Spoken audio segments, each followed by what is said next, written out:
நமச்சிவாயம் வாழ்க, நாதந்தால் வாழ்க. கடவுள் அனுகிரக நேயர்கள் அனைவருக்கும் இனிய வணக்கம். வாழ்க வளமுடன். நான் உங்கள் ஜோதிடர் விஷால் விவர்தன் பேசுகிறேங்க. நம்முடைய கடவுள் அனுகிரக சேனலில் நிறைய பயனுள்ள ஜோதிட தகவல்களை தொடர்ச்சியாக கொடுத்து வந்துகிட்டே இருக்கிறேன்.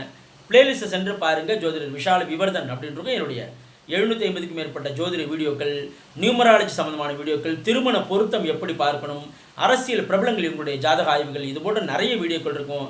அதை பார்த்து பயன்பெறுங்க. என்னிடம் ஜாதகம் பார்க்க ஸ்க்ரீனில் தெரியக்கூடிய 6381573180 என்ற நம்பர் மூலமாக வாட்ஸ்அப் மூலமாக ஆன்லைன் மூலமாக ஜாதகம் அனுப்பி ஜாதகம் பார்க்கலாங்க. தற்போது உலகம் முழுவதும் ஒரே கட்டணமாக, குறைவான கட்டணமாக இப்போ வாங்கிட்டு இருக்கிறேன். விருப்பம் உள்ளவர்கள் வாட்ஸ்அப் மூலமாக தொடர்பு கொள்ளலாங்க. ஓகேங்க. நம்ம இன்றைக்கி என்ன பதிவு பார்க்க போகிறோம் அப்படின்னாங்க, வர்க்கோத்தமம், அதாவது சுப வீடுகளில் நின்று கிரகங்கள் வர்க்கோத்தம் அடைவது, அசுப வீடுகளில் நின்று கிரகங்கள் வர்க்கோத்தம் அடைவது என்ன விதமான பலன்களை தரும் அப்படிங்கிறத இந்த பதிவில் தெளிவான விளக்கமாக பார்க்கலாங்க. அதாவதுங்க, பொதுவாகவே நம்ம வர்க்கோத்தமம் என்று சொன்னால் என்ன அமைப்பு? ராசி கட்டத்தில் ஒரு கிரகம் இருக்கின்றது, அதே கிரகம் நவாம்சத்திலும் நின்றால் அது வர்க்கோத்தம் அடைந்திருக்கு. அப்போ வர்க்கோத்தம் பெற்ற கிரகம் ஆட்சி பெற்ற நிலைக்கு சமம், பலம் பெறுகின்றது என்று பொருள்படுங்க. அது எந்த வீடுகள் நின்று வர்க்கோத்தம் அடையுது என்பது மிக மிக முக்கியமான பாயிண்ட்டுங்க. பொதுவாக வர்க்கோத்த நட்சத்திர பாதங்கள் அப்படிங்கிறது நம்ம என்னென்னு சொல்கிறோம்? மேஷ ராசியில் அஸ்வினி 1ஆம் பாதத்தில் இருக்கக்கூடிய கிரகம் வர்க்கோத்தம் அடையும். ரிஷப ராசியில் ரோகிணி 2ஆம் பாதத்தில் இருக்கக்கூடிய கிரகம் வர்க்கோத்தம் அடையும்.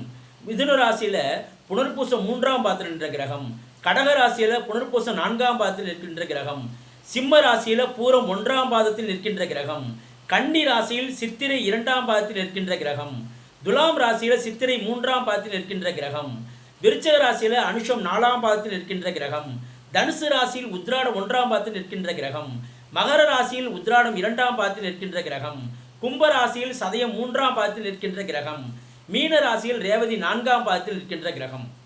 இது போன்ற இடத்துல நிற்கக்கூடிய கிரகங்கள் வர்க்கோத்தம் அடையும் என்று சொல்லப்பட்டிருக்குங்க.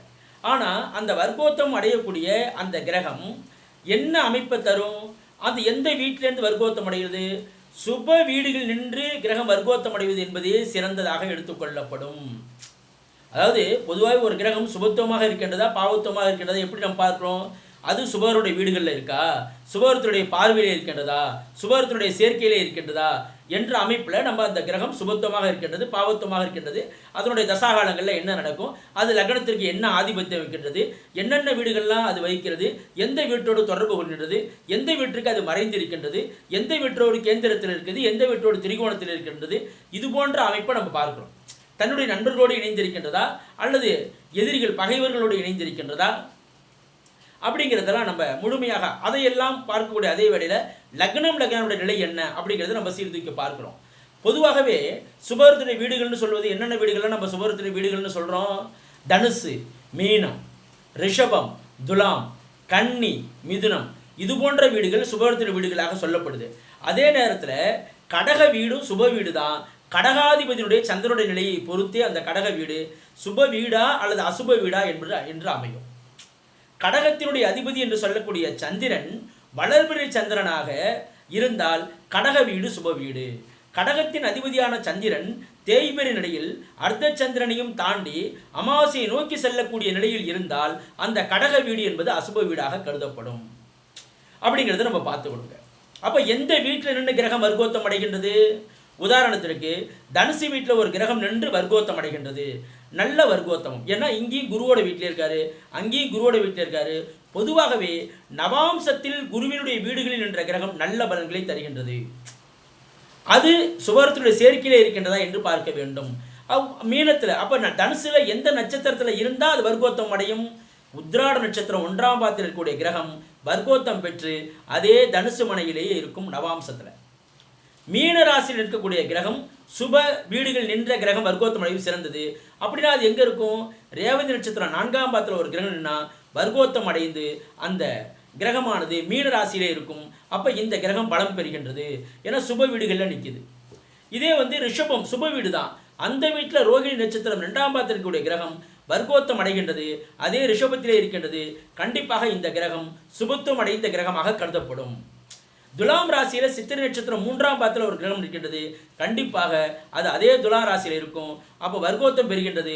இந்த கிரகம் சுப அதாவது சுபத்துவம் அடைந்த கிரகமாக கருதப்படும். அதே போல் கன்னி ராசியில், அதே போல் மிதுன ராசியில் இந்த இடத்துல நின்று ஒரு கிரகம் வர்க்கோத்தம் அடைவது என்பது சிறந்தது. அதே நேரத்தில் மேஷ வீடு, விருச்சக வீடு, இந்த கிரகம் வீடு நம்ம என்னன்னு சொல்கிறோம்? பொதுவாகவே நம்ம என்னன்னு சொல்கிறோம்? சனியை முழு பாவி என்றும் செவ்வாயை முக்கால் பாவி என்றும் சொல்கின்றோம். அதே நேரத்தில் எல்லாவற்றையும் தாண்டி ஒரு பாவி இருக்கின்றார், அவர் அமாவாசை சந்திரன். ஒருவேளை கடகாதிபதி என்று சொல்லக்கூடிய சந்திரன் அமாவாசை சந்திரனாக இருந்தால் கடக வீடு கும்பம் மகர வீடை விட அதிகப்படியான அசுப வீடாக கருதப்படும் அப்படிங்கிறத நம்ம பார்த்துக்கணுங்க. அப்போ கடகாதிபதியினுடைய நிலைக்கு நீங்கள் வந்துடணும். கடகத்தினுடைய நிலையை நீங்கள் பார்க்கும்போது கடகாதிபதி என்று சொல்லக்கூடிய சந்திரன் எந்த நிலையில் இருக்கின்றார் அப்படிங்கிறத நம்ம சீர்தூக்கி பார்க்கும்போது தான் நமக்கு அந்த கடகத்தில் என்ற கிரகம் நல்ல பலனை தருமா அல்லது தராதா என்பது நம்மளுக்கு தெரிஞ்சிருங்க. அப்போ மேஷத்தில் ஒரு கிரகம் நிற்குது, அஸ்வின் நட்சத்திரம் 1ஆம் பாதத்தில் நின்று ஒரு கிரகம் வர்க்கோத்தம் அடையுது. இது ஒரு நல்ல சுபத்துவம் அடைந்த வர்க்கோத்தமா என்றால் நிச்சயமாக இது இல்லை என்று சொல்லப்படும். ஒருவேளை மேஷத்திலே ஒரு கிரகம் நிற்கின்றது, அது வர்க்கோத்தம் அடைகின்றது, வர்க்கோத்தம் பெற்று அதே இடத்திலே இருந்தாலும் அந்த இடத்திலே அது குருவினுடைய சேர்க்கையிலோ சுக்கிரனுடைய சேர்க்கையிலோ இருக்கின்றது, நிச்சயமாக அந்த கிரகம் சுப பலனை அடைகின்றது என்று பொருள். அப்போ மேஷத்தில் நின்று அது வர்க்கோத்தம் அடைந்தாலும் அது ஒரு சுபகரத்துடைய சேர்க்கையை பெற்றுவிட்டால் நல்ல பலன். விருச்சகத்தில் ஒரு கிரகம் நிற்கின்றது, விருச்சகத்தில் எதில் நிற்க முடியும்? அனுஷ நட்சத்திரம் 4ஆம் பாதத்தில் இருந்தால் அதே விருச்சக ராசியில் இருக்க முடியும். அப்போ இந்த இடத்துல நின்று அந்த நவாம்சத்தில் அந்த விருச்சகத்தில் அந்த கிரகம் சுபகரத்தினுடைய இணைவை பெற்றால் அது சுபத்துவம் அடைகின்றது. இல்லை என்றால் இந்த வர்க்கோத்தம் என்பது ஒரு பெரிய நல்ல சுபத்துவமான வர்க்கோத்தம் என்று நம்மால் எடுக்க இயலாது. அப்போ கும்ப வீடு நீங்கள் எடுத்துங்க. கும்பத்தில் எந்த சதய நட்சத்திரம் 3ஆம் பாதத்தில் அந்த கிரகம் வர்க்கோத்தம் அடையும். அப்போ சதய நட்சத்திரம் 3ஆம் பாதத்தில் இருக்கக்கூடிய கிரகம் அதே கும்ப வீட்டில் அமரும். ஆனால் அந்த கும்ப வீட்டில் அந்த கிரகம் வர்க்கோத்தம் அடைந்தாலும் அது நல்லவன் அல்ல. அந்த நவாம்சத்தில் அந்த கும்ப வீட்டில் இருக்கக்கூடிய கிரகம் சுபத்துவம் அடைந்திருக்கின்றது. சுபத்துவம் என்று சொன்னால் அந்த இடத்துல அந்த கிரகம் குருவினுடைய இணைவிலையோ சுக்கிரனுடைய இணைவிலையோ வளர்பிறை பௌர்ணமி சந்திரனுடைய இணைவிலையோ இருந்தால் நிச்சயமாக அந்த கும்ப வீட்டில் வர்க்கோத்தம் அடைந்திருந்தாலும் சுபத்துவனுடைய இணைவை பெற்றதால் இந்த இடத்துல அந்த கிரகம் சுபத்துவம் அடைந்திருக்கின்றது என்ற அடிப்படையில் அதனுடைய தசாகாலங்களில் நிச்சயமாக அந்த கிரகம் நல்ல பலனை வழங்கும். மகர ராசியில் ஒரு கிரகம் வர்க்கோத்தம் அடையுது, சனியோட வீட்டில் நின்று வர்க்கோத்தம் அடையுது. அப்போ அந்த சனியோட வீட்டில் நின்று ஒரு கிரகம் வர்க்கோத்தம் அடையுது. எந்த நட்சத்திர பாதத்தில் எந்த வர்க்கோத்தம் அடையும்? உத்திராட நட்சத்திரம் 2ஆம் பாதத்தில் அது நின்னா அது வர்க்கோத்தம் அடையும். அப்போ அந்த இடத்துல அது வர்க்கோத்தம் பெற்றிருந்தாலும் நவாம்சத்தில் சுபத்துவம் பெற்றால் மட்டுமே அது சுபபலனை தரும்.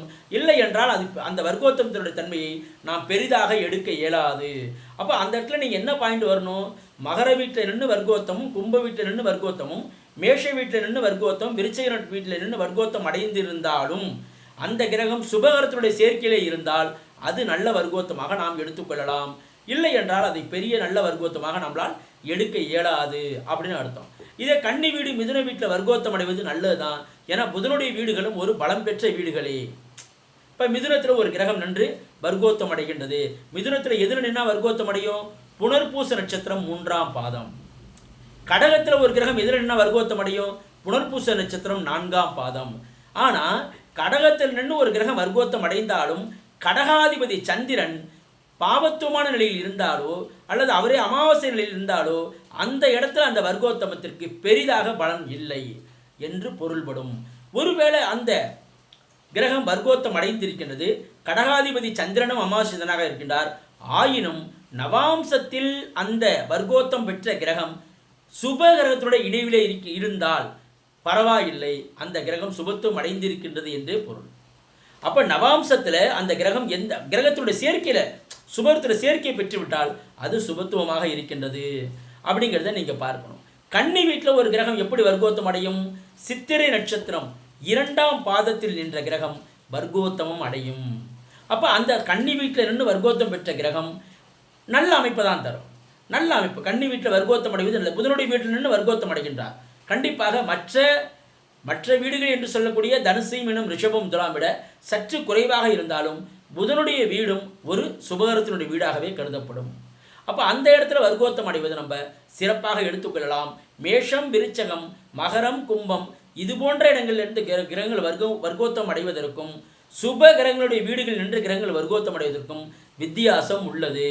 நவாம்சத்தில் ஆட்சியாக இருக்கின்றது, உச்சமாக இருக்கின்றது என்று அமைப்பை எடுக்கக்கூடாது. நவாம்ச லக்னத்திற்கு 12ஆம் இடத்திலே கிரகம் மறைந்து விட்டது என்று நம்மால் எடுக்க முடியாது. நவாம்சத்தில் பரிவர்த்தனை நம்மால் எடுக்க இயலாது. நவாம்சத்தில் பொறுத்த வரைக்கும் சேர்க்கையை நாம் சீர்தூக்கி பார்க்க வேண்டும். எந்த கிரகத்தின் இருக்கு என்ன, அதாவது அது எந்த கிரகத்தோடு சேர்ந்திருக்கின்றது, எந்த வீட்டில் இருக்கின்றது என்பது போன்ற நாம் சேர்க்கையை, அதனுடைய இருப்பை நாம் சீர்தூக்கி பார்க்க வேண்டுமே ஒழிய அந்த இடத்துல பரிவர்த்தனை, அந்த இடத்துல நீச்சம், உச்சம், ஆட்சி இது போன்ற அமைப்பு நவாம்ச லக்னத்திற்கு 6ஆம் இடத்தில் இருக்கின்றது, நவாம்ச லக்னத்திற்கு 12ஆம் இடத்தில் இருக்கின்றது என்று அந்த நவாம்சத்தில் நாம் இது போன்ற அமைப்பை எதையும் நாம் சீர்தூக்கி பார்க்கக்கூடாது.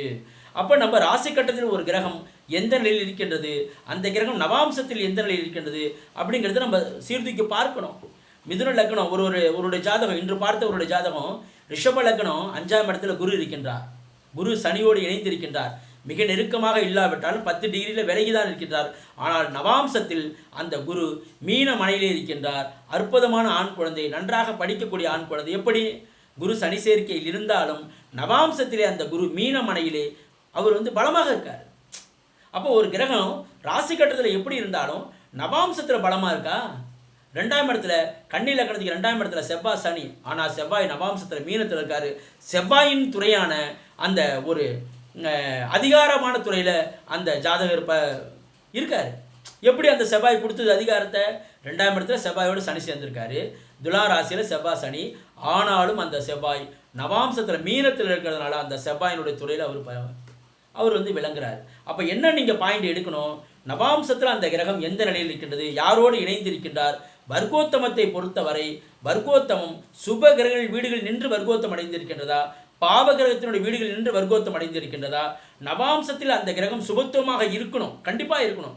அவ்வாறு இல்லை என்றால் அதனுடைய பலனுடைய அளவு என்பது சற்று குறையவே செய்யும் என்று நம்ம சொல்லலாங்க.